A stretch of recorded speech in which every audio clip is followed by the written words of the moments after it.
দর্শক, চট্টগ্রামের আইনজীবী সাইফুল ইসলাম আলিফের হত্যাকাণ্ডের প্রতিবাদ ও ইসকনকে এদেশ থেকে চিরতরে নিষিদ্ধের দাবি জানিয়ে এদেশের তৌহিদি জনতা রাজধানীতে বিভিন্ন সড়কে বিক্ষোভ মিছিল করেন এবং মিছিলটি ঢাকা বাইতুল মোকাররমে এসে শেষ হয় এবং সেখানে নেতারা বিভিন্ন রকমের বক্তব্য দেন।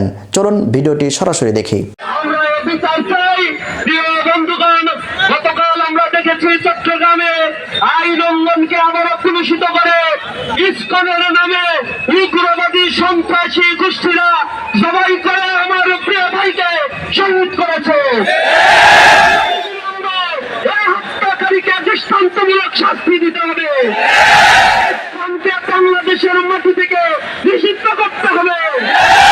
বাংলাদেশে শুধু এই সন্ত্রাসী গোষ্ঠী কি Turkmenistan, Azerbaijan, Uzbekistan, Indonesia, Malaysia, চীন সহ পৃথিবীর অনেক বড় বড় দেশে নিষিদ্ধ রয়েছে।